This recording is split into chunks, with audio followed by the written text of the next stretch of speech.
A peaceful morning, bright sunlight, calm skies, and somewhere inside a quiet apartment, a guy was sleeping like the world didn't exist. Suddenly, his phone started ringing. Not just ringing. The ringtone itself sounded painfully cheesy. "You are the apple of my eye." Bro was definitely down bad. Half asleep, he grabbed the phone and answered the call without even opening his eyes. And on the other side was Yelian, the girl he secretly liked. She immediately started scolding him. "Still in bed? It's already noon." The guy instantly woke up after hearing her voice. Now the crazy part is, Yelian tells him she bought ribs for him, and she's planning to cook dinner for a lonely college guy. That's basically a marriage proposal already. Then suddenly, Yelian says she has something important to ask him. The boy freezes. His heart starts racing. His brain completely shuts down. And before she can even finish a sentence, this idiot screams, "Yes." Bro accepted before hearing the question. Then he starts shouting emotionally, "I will be whoever you want me to be." Man was ready to sign his soul away. The guy gets so emotional that he almost confesses, "Yelian, I love." But before he can finish, everything suddenly changes. His expression freezes. His eyes widen in horror. And then he wakes up, sweating, panicking, breathing heavily. It was all a dream. But not just any dream. A memory. A nightmare from the very first day the zombie apocalypse began. The atmosphere instantly becomes darker. No romance. No warmth. Only silence. Then suddenly, a horrifying zombie appears near the room. But instead of panicking, the guy calmly stares at it. Because that zombie belongs to him. Yeah, this man can literally control zombies. The zombie looks terrifying. Red hair, pale skin, dead eyes. Chained like a dangerous beast. And apparently, if our main character relaxes too much, his zombie puppets lose control. That alone tells us one thing. This ability is insanely dangerous. But then, the protagonist takes back control. He casually tosses the zombie a set of keys and says, "Start the engine. Time to move." Bro, what? This zombie is basically his driver now. Outside, the city has completely fallen. Streets are filled with endless hordes of zombies. Human civilization is gone. The protagonist reveals the real reason he's moving. Yelian's house is just across the street. He's looking for the girl from his dream. But the roads are packed with the undead. One wrong move, and he dies instantly. Then suddenly, vroom, a red car speeds down the street, screaming tires distracting the massive horde. "Great chance. Let's go," he yells. As they rush through, he spots two survivors trapped behind a metal gate, crying out for help. But our protagonist doesn't slide in to play the hero. He coldly looks away and thinks, "Two idiots." Crying for help at such a time only attracts more zombies. Right on cue, the horde swarms the gate, eating the survivors alive. Looking at his hand in these shadows, our protagonist notices something genuinely terrifying about himself. Watching people that doesn't make him feel sad. He feels absolutely zero pity. In fact, he realizes it's a kind of pleasure. Is his mental connection to the undead slowly eating away at his own humanity? He doesn't care. To find Yelian, he needs this dark power. Connective energy glows around his hand as he commands his puppet, "Go check the street nearby. Ye's house is around here." Watching the zombie puppet casually walk among the infected without being attacked is insane. As it scouts ahead, it discovers a crashed double-decker bus. A huge red bus numbered 618. The moment our protagonist sees that number through his zombie's eyes, his face completely changes. No way. Because every single time Yelian came to visit him, she took bus 618. Panicking, he orders the puppet inside, "Let me have a look." The zombie climbs into the bus to investigate. Bodies are everywhere. Blood covers the seats. Absolute nightmare fuel. Then suddenly, the puppet stops. There, inside the back of the dark bus, stands a girl. Long black hair. A white dress stained with fresh blood.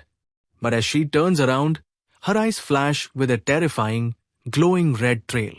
She's a mutant zombie. The protagonist gasps out the only name left in his heart, Yelian. But there's no time for a happy reunion. The mutant lets out a blood-curdling roar and lunges straight for his puppet's throat. In a world overrun by the infected, the ultimate nightmare isn't losing your own life. It's watching the person you swore to protect turn into a monster right before your eyes. Blood spatters across the darkness as a razor-sharp claw tears through flesh with terrifying precision. A shadowy figure strikes from the dark, completely impaling a hostile zombie in a single devastating movement. The protagonist watches in utter disbelief. The girl he knew, the girl he was trying to save, now stands with piercing, crimson-red eyes. She is infected, but there is no time to mourn. If his own zombie puppet is destroyed by her, she might run away forever. He knows he has to take control of her first, or all his efforts will be wasted. Closing his eyes, the protagonist activates his unique ability. His consciousness violently separates from his physical body, transforming into a glowing blue avatar of spiritual energy. He dives deep into the unseen void, desperately trying to sense her spirit. And then, he sees it, suspended in the endless dark. A faint, pink light glows. It is her spirit, curled up, fragile, and completely vulnerable. He doesn't hesitate. He extends his hand, launching a bright blue thread of energy to bind her consciousness to his. But the moment the thread connects, the real world erupts in chaos. Her physical body violently rejects the control. She thrashes against the unseen chains, her red eyes burning with feral rage as she shatters the glass and concrete around her. The protagonist is stunned. He has never seen a case like this. The infected are supposed to be mindless husks. But she is resisting, which means she must have mutated to retain her self-awareness. Realizing the impossible odds, the protagonist refuses to back down. If she still has a self-awareness, there is a chance, a microscopic chance, to bring her back to normal. He pours every ounce of his soul into the glowing threads, wrapping them tightly around her spirit. He has to succeed. Silence finally falls over the blood-stained hallway. The protagonist collapses against the wall, wiping the cold sweat from his forehead. He breathes a heavy sigh of relief. He calls out to her, and slowly, she turns around. The feral rage is gone. She is calm. But what happened next completely shattered his understanding of the infected. She isn't looking at him. She's staring blankly at the mangled corpse of the monster she just killed. The protagonist follows her gaze, realizing exactly what she is waiting for. He approaches the dead zombie, reaching deep into its shattered skull. When he pulls his hand out, a strange, glowing red gel rests in his palm. It pulses like a tiny, crystallized heart. The girl's eyes lock onto it. She begins to drool, her primal instincts taking over. Gently, the protagonist offers it to her. She doesn't hesitate, taking the red gel into her mouth. The moment she swallows it, a massive surge of power ripples through their spiritual connection. In the spirit realm, the protagonist's blue avatar is washed over by an incredible, warm sensation. It is unlike anything he has ever felt. It is pure, concentrated life force. The girl's spirit smiles, absorbing the energy and gathering tremendous strength. The protagonist clenches his fist in absolute awe. The power contained within that single, mutated gel was beyond imagination. But as he marvels at this newfound strength, he still hasn't realized that by feeding her the monster's core, he might have just started an evolution that no human could ever hope to control. The protagonist looked at the girl standing before him. Her clothes were torn, her skin stained with blood. He gently reached out, touching her cold face. He made a silent vow. No matter what it took, he would find a way to cure her. But the infected don't understand promises. Without warning, her hand shot forward. A razor-sharp claw slashed through the air, aiming straight for his throat. He barely threw himself backward, his heart pounding in his chest as her claws grazed his skin. The spiritual thread connecting their minds was violently flickering. It was weakening. He realized with a sickening surge of panic. If that connection broke, the girl he was trying to save would slaughter him without a second thought. He forced his mind to focus, stabilizing the bond just in time. That was way too close. He needed to get her out of the open and find her some clean clothes. They walked through the ruined city, finally arriving outside an abandoned clothing store. But the entrance wasn't empty. 4 decaying zombies were blocking the path. Instantly, the girl's body tensed. A terrifying aura of killing intent exploded from her. Her crimson eyes locked onto the undead. The protagonist knew exactly what she was looking at. She didn't just want to kill them. She was hungry for the mutated gels hidden deep inside their brains. He drew his combat knife. If she was going in, he was going with her. The girl launched herself forward like a bullet. She slammed into the concrete with devastating force, shattering the ground beneath her and tearing through the undead with terrifying ease. The protagonist watched in awe, but a dark realization crept into his mind. She was getting stronger, too strong. If he didn't improve his own strength, his mind wouldn't be able to handle her. The spiritual thread would eventually snap under the weight of her power. And if he lost control, she would kill him. And even if he miraculously survived, she would wander off into the ruins of the endless city, and he would never find her again. He couldn't let that happen.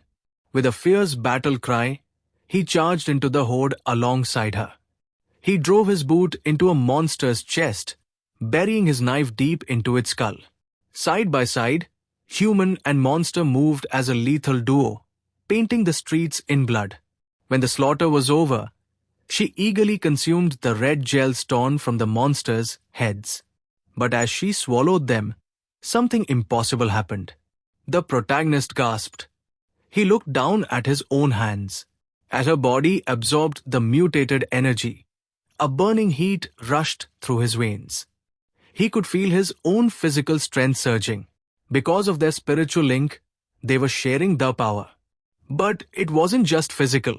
As he stood among the mutilated corpses, he realized his breathing was perfectly calm. The paralyzing terror he usually felt when fighting the infected was completely gone. He stared at the girl.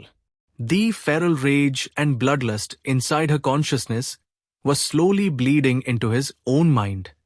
He was controlling the monster, but he was just beginning to realize the monster was starting to change him. With the horde wiped out, the chaotic streets gave way to the eerie silence of an abandoned clothing store. Her white dress was completely ruined, soaked in the dark blood of the monsters they had just slaughtered. He scanned the racks of pristine clothes, trying to figure out what would fit her. But then, a sudden realization hit him. He felt the blood rush to his face. She couldn't dress herself. He was going to have to do everything. He awkwardly held up a change of underwear, his cheeks burning red, while she just stared back at him with those empty, crimson eyes. She had absolutely no idea why he was so embarrassed. He led her into the store's bathroom, turning on the tap and soaking a clean towel. The adrenaline from the fight was entirely gone, replaced by a heavy, awkward tension. He approached her slowly. She didn't resist. She just stood there, completely passive, waiting for him. It was a jarring, heart-breaking contrast. Just minutes ago, she was a terrifying apex predator, tearing through concrete and flesh. But right now, she was entirely helpless. She was completely reliant on him. He took a deep, shaky breath, desperately trying to steady his trembling hands. Calm down, he muttered to himself. Gently, he reached out and began to lift the ruined, blood-stained dress over her head. He forced himself to look away, his face flushed, his heart hammering violently against his ribs. It was an impossible situation. How was he supposed to keep his composure when the girl he was morning light filtering through the window felt like a cruel joke? A peaceful illusion in a world that had completely ended. The protagonist sat beside the couch, letting out a heavy sigh of relief. The mutated gels they harvested the day before had actually worked. Even while he slept, their spiritual connection hadn't broken. For the first time, he could faintly feel her thoughts passing directly into his own mind. But what she was broadcasting was pure, ravenous hunger. To feed her, they had to hunt. Together, they descended into the downtown ruins. It was an absolute massacre. They slaughtered dozens of infected, ripping through the horde while the girl eagerly devoured every single mutated gel they could find. But all that power came with a terrifying price. Suddenly, her body gave out. She collapsed, completely overwhelmed by the energy. Panic gripped the protagonist's chest as he carried her fragile body to a nearby bed. This was incredibly dangerous. As her power grew from the gels, the spiritual thread was being stretched to its absolute breaking point. Several times during the fight, she had almost slipped out of his control. He looked down at his own trembling hands. This strange, terrifying power.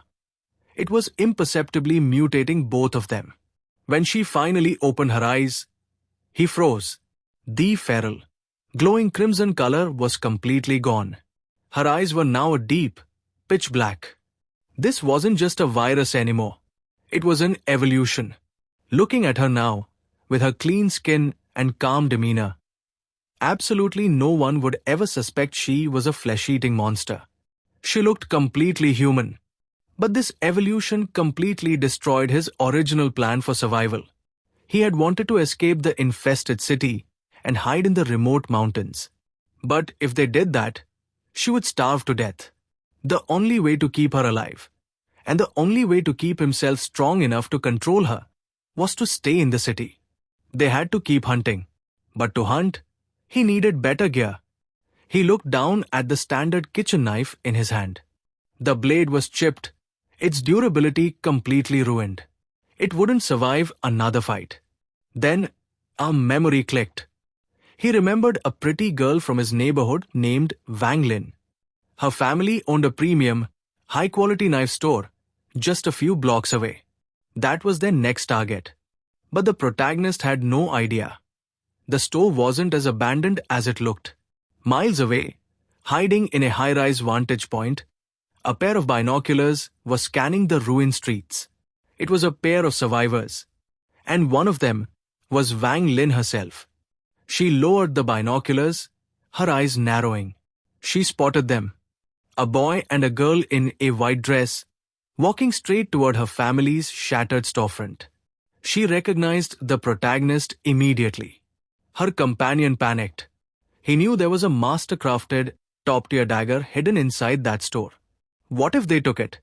But Wang Lin just scoffed. How could an ordinary, desperate survivor ever find a weapon she had hidden in complete secret? Looking down at the streets, she actually felt a pang of pity for them. She thought it was just incredibly bad luck that these two ordinary kids were wandering into a death trap. She had absolutely no idea. The fragile-looking girl walking behind him was the deadliest apex predator in the city. The protagonist stepped carefully through the shattered glass of the storefront. The air inside the shop was dead and heavy. He kept his chipped knife raised, moving deeper into the suffocating shadows. His eyes locked onto a sturdy wooden door at the very back of the room. A faded sign hung on the front. Staff only. He reached out and jiggled the brass handle. It didn't budge. He frowned, testing it again. It was locked, from the inside. A spark of hope flickered in his chest. In the middle of an apocalyptic wasteland, a door locked from the inside usually meant only one thing: survivors. He leaned closer to the wood, lowering his voice. Anybody in there? Silence. He knocked. When no one answered, he hit the door harder, his fist banging against the heavy wood. For a split second, the entire world went completely, terrifyingly silent. And then, the wood violently exploded. A massive, blood-drenched claw tore straight through the solid door like it was made of paper. Razor-sharp splinters flew everywhere as the terrifying hand slashed through the empty air, missing the protagonist's face by mere inches.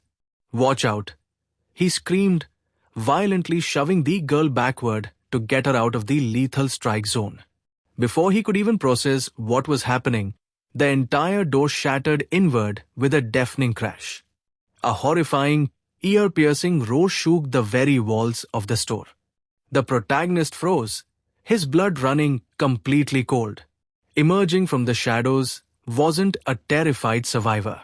It was a towering, heavily muscled monstrosity, with pale, decaying skin and glowing, blood-red eyes.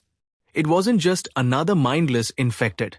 It was a mutant zombie, and they had just walked right into its trap